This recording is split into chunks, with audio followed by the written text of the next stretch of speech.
All right, hello, and welcome back to the podcast once again, everybody. And we have record metal prices everywhere, all around. Not really everywhere in a few metals, but we do have rising prices, and in most cases, rapidly rising prices, in most metals at least, and for a number of varying reasons depending on each metal. So we're going to go down the list, starting with the big topic setters this time. The most likely one drawing everybody's attention is probably copper. Copper has broken its previous price records by just a bit and has made it up to $4.75 or $4.76 per pound. I do, as I had said before throughout the course of this year so far, I do expect it to actually exceed $5 this year. And actually throughout this decade, I expect it to get up into ranges between $6 and $9 per pound. So copper prices are still rising, as copper inventories are still being drawn down. During the slowdown of construction, vehicle manufacturing, and almost everything during the situation last year, we'll just refer to it as, global copper inventories around the world built back up from around 1.3 up to about 1.7 million tons in storage, and copper production from copper mines worldwide had a relatively flat year, still stayed around 20 million tons mined over the course of the year. However, once things began to pick back up and new demand sources started butting their way in, copper inventories started to drop. And over the last several months, they've been drawn down from 1.7 down to now under 1.2 million tons in storage, around 1.19 or 1.18. And this is being brought about by a number of different things, some of which are the same factors affecting rising demand for other metals as well. So in no particular order, they are resumed construction projects in countries that did, big, huge construction stoppage orders of the sort during the whole crisis of last year. All that resuming construction on top of all of the starting construction of all kinds of things that was already going to happen this year, both of those sort of being packed together now. So both of their demand being stacked on top of each other, as from the electric wiring to the plumbing to the air conditioning, climate control systems, to the electric motors in various kinds of appliances. There's a lot of copper in any kind of building, whatever kind of building it is, a house, office building, fast food restaurant, whatever. So all of that is pushing up copper demand, as well as a continuing on growing expansion of infrastructure and construction projects in rising nations, as well as also the expansion of 5G networks is also causing a copper demand surge of its own, as 5G is, a lot more data processing, a lot more speed, a lot more bandwidth, and despite what commercials on TV may make it seem like, that's really just because the towers have a lot more antennas crammed into them, and those antennas are loops of copper. And also the now really quickly upsurging copper demand coming from the expanding production of EVs across the world, whether it's from the same auto manufacturer or a different one each time. Like every week there's a new model of EV being introduced, as well as manufacturing has started now for much larger EV vehicles, i.e. electric freight trucks, and even the more medium-sized ones like electric pickup trucks and electric Amazon delivery vans. But EVs are causing a massive surge all on their own because vehicles themselves already in general have a bit of copper in them, between 40 and 50 pounds. Well, EVs typically have 4 to 5 times as much copper in them. So all of that is compounding together to jump copper demand way up. Meanwhile, iron has also broken its previous price record, as iron demand from almost, entirely steel demand, since that's what consumes about 96 to 98% of iron. Iron, previously its price record had been $195 a ton. Well, now it has, as expected, jumped past the 200 mark and is up to $207 per ton. And that is primarily from expanding steel demand in rising nations as, again, they continue in many cases, and in other cases really begin at high speed building modern infrastructure and buildings, along with also, as previously mentioned, the handful of first world nations that kind of stopped a lot of production, or a lot of construction projects, during the whole situation last year, resuming those now, so that demand is also coming back into play at the same time. Along with also last year, there were some supply disruptions from the largest iron miner in the world, Australia.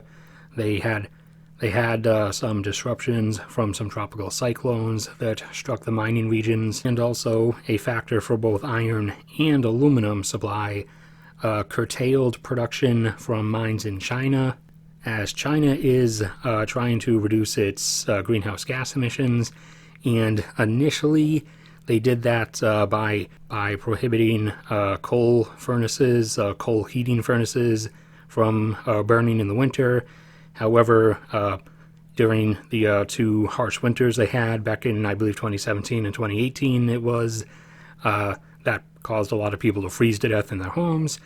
And so that caused a bit of backlash. They're taking a different approach now of trying to get a huge number of their people's homes switched over to natural gas-fired heating. And obviously with such a massive population, even if you're only dealing with the northern half of the country, that's going to take a while to switch all of those housing units, all of those apartments and buildings and everything from old coal furnaces over to gas furnaces.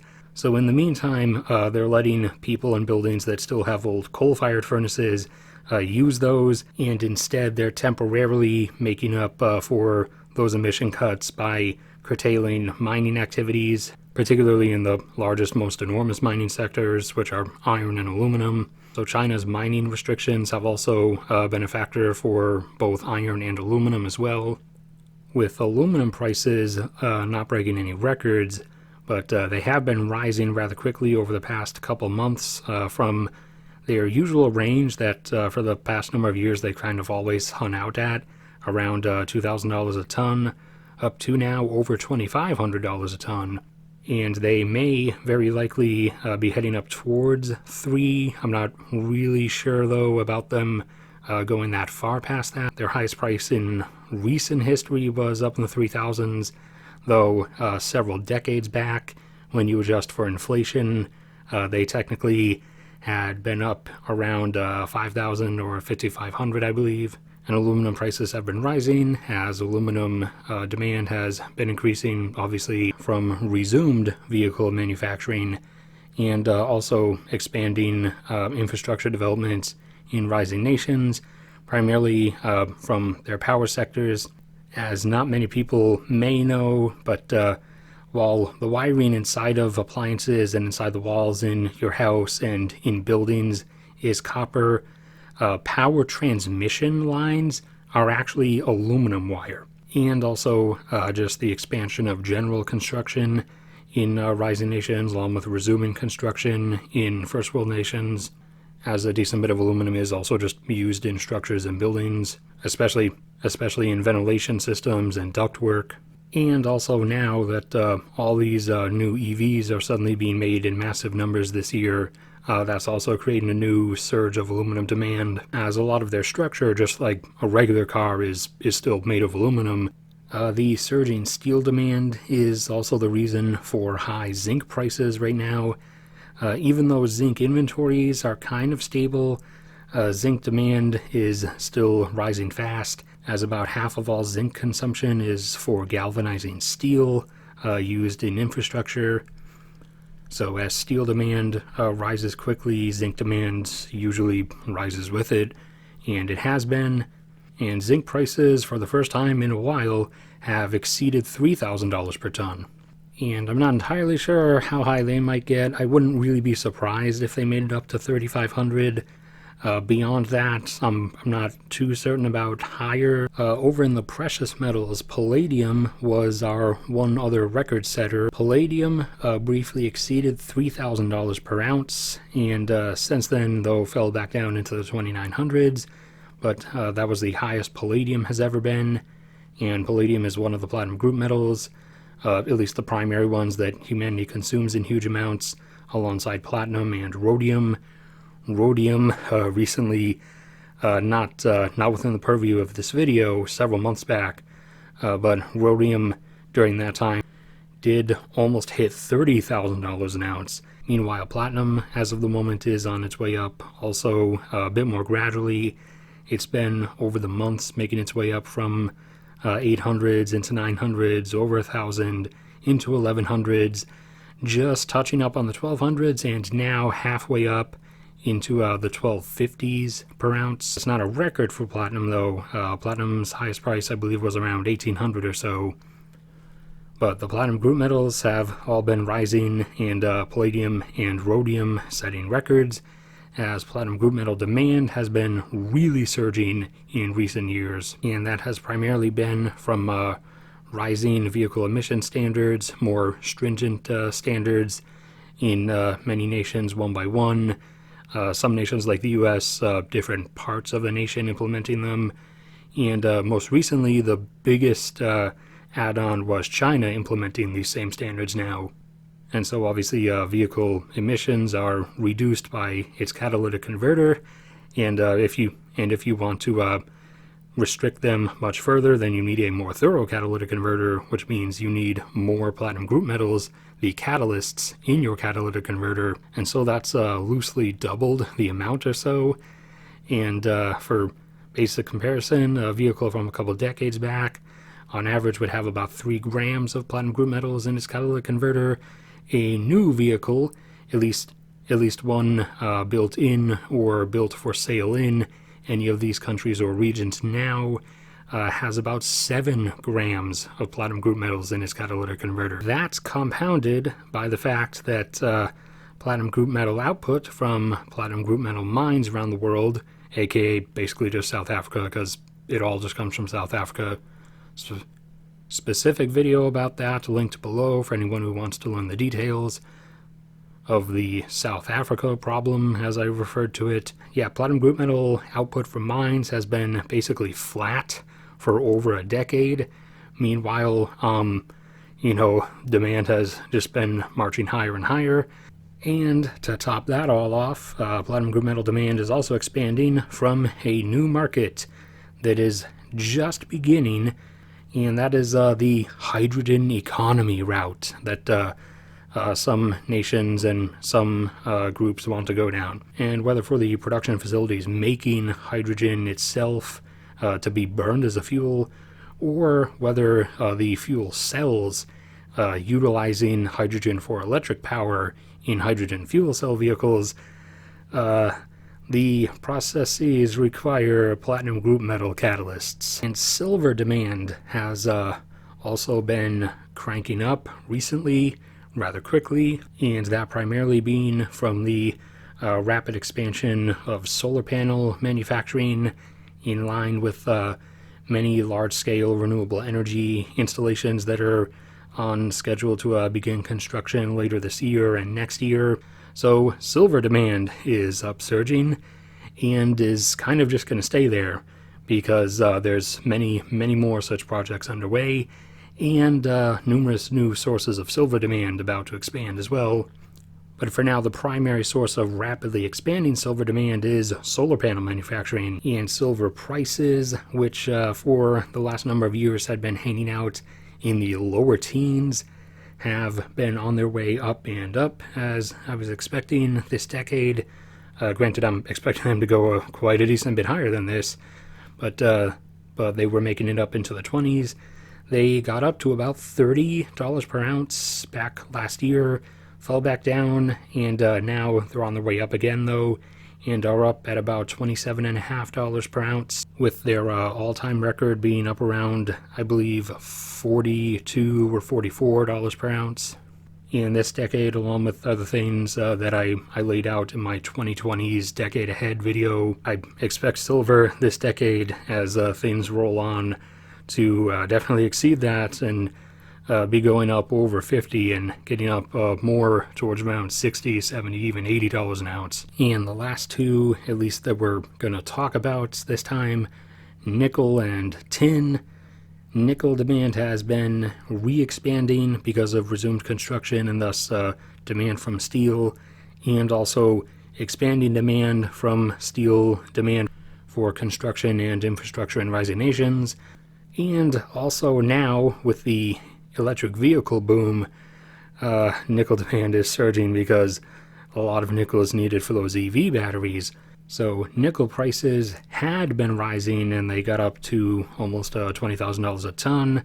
They dropped back down to 15. However, now they're on their way back up and have made it back to $18,000 a ton. In the upcoming future, over the course of the 2020s, I absolutely expect they're going to break through their previous record, somewhere up around $50,000 a ton, and are probably going up towards more like between 80 and 120 at some points down the line. Not immediately in the immediate future from right now, but during this decade, absolutely. And tin has had expanding demand from both construction and rising electronics demand from rising nations, as tin is abundant in both plumbing brass and in soldering, and tin is also needed for solar panels. Alongside the issue of one of the largest tin miners in the world, Myanmar, or you may call it Burma, they've been going through a situation of their own recently, as I'm sure most of you are aware. And so that has been causing severe supply disruptions. So severe that tin inventories reached absurd lows. Granted, tin is less abundant than the other base metals, so normally tin inventories are only between 5 and 15,000 tons in storage. However, they went below 5 and are still below 5, and actually a few months back they got all the way down to only 700 tons in storage. And since then, they've rebuilt to about 3,500 tons, from which they have been falling over the last couple of weeks and are now down under 2,600 tons again.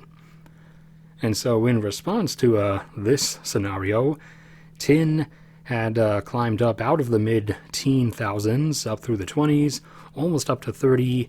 When the inventories jumped back up, tin prices fell back down correspondingly, down into just below 25 or so, into the upper portion of the lower 20s. However, as the inventories have been dropping back down again, especially with the re-worsening of the situation in Myanmar, tin prices have correspondingly been jumping back up, and even for a brief period during trading were over $30,000 a ton.